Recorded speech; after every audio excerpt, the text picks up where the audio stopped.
না আর পার্লারে গিয়ে ওই হাজার হাজার টাকা খরচ করা সম্ভব হচ্ছে না। তো সেই কারণে আজ তোমাদের সাথে শেয়ার করতে চলেছি বাড়িতেই তোমরা কিভাবে ফেসিয়াল তৈরি করবে এবং ফেসিয়াল কিভাবে তোমরা করবে। তো আমার এই ভিডিওটা ভালোভাবে পুরোটা দেখো, তাহলেই বুঝতে পারবে।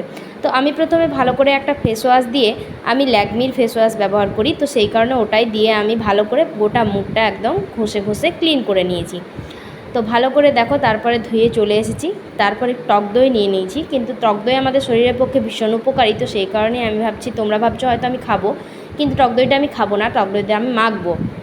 তো যাই হোক, টক দইটা ভালো আমাদের ক্লিনজিং হিসেবে কাজ করে, তো সেই কারণে টক দইটা গোটা মুখে ভালো করে ঘষে ঘষে রগড়ে রগড়ে একেবারে লাগিয়ে নিতে হবে। ঘষে ঘষে যতটা পরিমাণে মাসাজ করতে পারবে তত পরিমাণে ভালো মানে উপকার পাবে আর কি, ফল পাবে, যাকে বলে রেজাল্ট।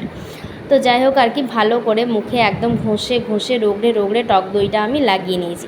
টক দই আমাদের খাওয়া যতটা উপকারী, মাখলেও ততটাই ভালো হয়, কিন্তু খাওয়ার গুণ আলাদা। তো যাই হোক আর কি, টক দইটা সুন্দরভাবে ঘষে ঘষে তারপর আমি ভালো করে টিস্যু দিয়ে মুছে নেব। তো তোমরা প্রত্যেকেই কিন্তু আমার এই ভিডিওটা দেখতে পারো। আর তোমরা যারা ভাবছো যে না পুজোর আগে ফেসিয়ালটা পার্লারের থেকেই করবে, তো তোমরা এইভাবেও যদি বাড়িতে সপ্তাহে অন্তত একবার করে করতে পারো, তাহলে তোমরা অবশ্যই উপকার পাবে। তো হ্যাঁ, তারপর আমি অবশ্যই জনসন বেবি বা টিস্যু দিয়ে ভালো করে মুখটা মুছে নিয়েছি। তো জনসন বেবি টিস্যুটাই আমি ব্যবহার করেছি, তার কারণ হচ্ছে জনসন বেবি আমাদের মানে স্কিনের জন্য খুবই ভালো, বাচ্চাদের, তো তাই সেই কারণে। তো যাই হোক, ভালো করে মুখটা মুছে নিয়েছি। তো তোমরা আশা করি দেখে একটু হলেও বুঝতে পারছো যে দুটো জিনিস ব্যবহার করার পরেই মুখটার মধ্যে অনেকটাই চেঞ্জ। আমার কিন্তু গায়ের রং পরিষ্কার নয়, আমার গায়ের রং কিন্তু শ্যামলা, তো সেই কারণেই আমি আর কি তোমাদের সাথে এই ভিডিওটা শেয়ার করছি যে আমার মতো গায়ের রং যাদের তোমাদের আছে তারা অবশ্যই কিন্তু করতে পারো। তারপর নিয়ে নিয়েছি ল্যাকমির স্ক্রাব। তো এই স্ক্রাবটাও আমি ভালো করে গোটা মুখে লাগিয়ে নেব। তো স্ক্রাবটার গন্ধটা খুব সুন্দর। তো স্ক্রাবটা ভালো করে গোটা মুখে লাগিয়ে ভালো করে ঘষে ঘষে স্ক্রাবিংটা করে নিতে হবে। তোমরা যারা এই এভারিউতে স্ক্রাবটা যদি নাও কিনতে পারো, তো তোমরা অবশ্যই কফি পাউডার, চালের গুঁড়ো, এইগুলো দিয়েও কিন্তু স্ক্রাবটা তৈরি করে নিতে পারো, আর এইগুলো দিয়েও স্ক্রাবিংটা তোমরা করতে পারো। তারপর আমি একটু হালকা জল দিয়ে ভিজিয়ে নিয়ে ভালো করে গোটা মুখে একেবারে রগড়ে রগড়ে স্ক্রাবিংটা করে নিলাম। তো স্ক্রাবিংটা আমার করতে ভীষণই ভালো লাগে। স্ক্রাবিং করলে মুখের মধ্যে যেন মুখটা যেন একটা অন্যরকম ফিল হয়, বেশ নরম নরম লাগে। তো তারপর স্ক্রাবিং করে ভালো করে আবার ওই টিস্যু দিয়ে মুখটা আমি মুছে নেব। তো দেখতেই পাচ্ছ মুখটা অনেকটা গ্লো করছে। তোমরা পুরো ভিডিওটা দেখতে থাকো, অবশ্যই কিন্তু শেষে আরও চমক তোমাদের জন্য অপেক্ষা করছে।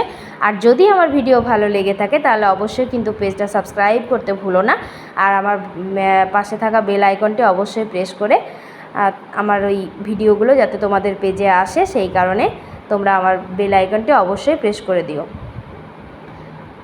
আর যারা ফেসবুক থেকে দেখছো তারা অবশ্যই পেজটা ফলো করে দিও। তো দেখতেই পাচ্ছ মুখটা অনেকটা গ্লো করেছে, তো সেই কারণেই বলছি যে অবশ্যই কিন্তু তোমরা ট্রাই করতে পারো।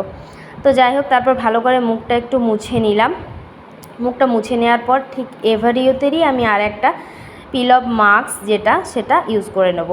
তো মাস্কটা আমি এই ফার্স্ট টাইম ইউজ করলাম অবশ্য, কারণ মাস্কটা আমি এর আগে কোনো দিন ইউজ করিনি। মাস্কটা ইউজ করার পর হালকা আমার মুখটা একটু পিরপির টাইপের করছিল, কিন্তু মাস্কটা ভীষণই ভালো। তোমরা পুরো ভিডিওটা দেখো তাহলেই বুঝতে পারবে। এই মাস্কটাতে মানে ওরা ডিমান্ড করে যে 24 ক্যারেট মতো গোল্ড রয়েছে। তো যাই হোক আর কি, মুখটা ইনস্ট্যান্ট একটু গ্লো আনে মুখের মধ্যে এই মাস্কটা। তোমরা অবশ্যই মাস্কটা ইউজ করবে। আর মাস্কটা যদি তোমরা শুধু ইউজ করতে চাও তাহলেও ইউজ করতে পারো। মাস্কটা ইউজ করার আগে স্ক্রাবিংটা করে নিলে একটু ভালো হয় আর কি।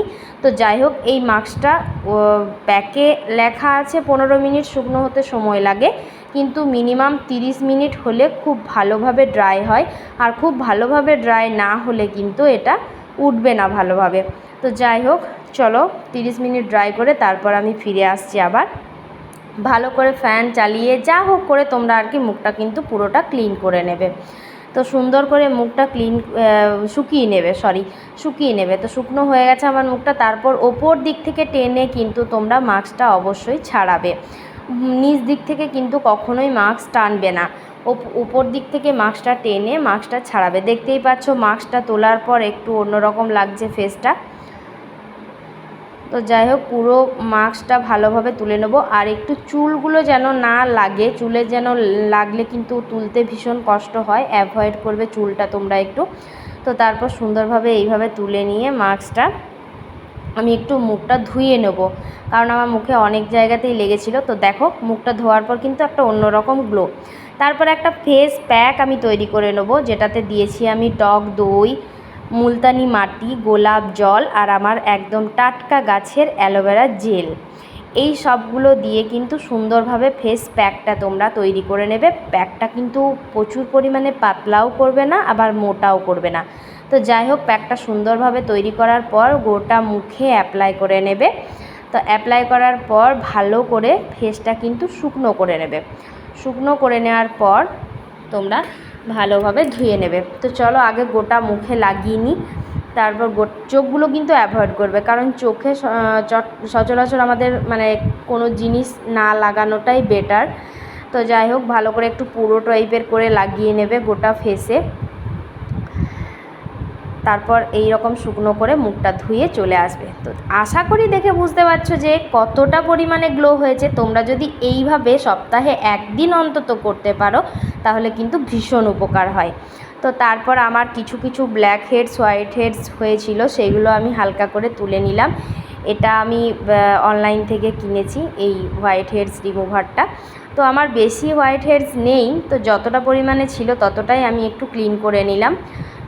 তারপর গোটা ফেসে ভালো করে পন্ডস জেল অ্যাপ্লাই করে নিলাম ময়শ্চারাইজার হিসাবে, অবশ্যই যেটা দরকার। তারপর একটু ঠোঁটেরও তো কেয়ার করতে হয় বলো, তারপর একটু ঠোঁটে ভালো করে ভেষো কেয়ার লাগিয়ে নিলাম।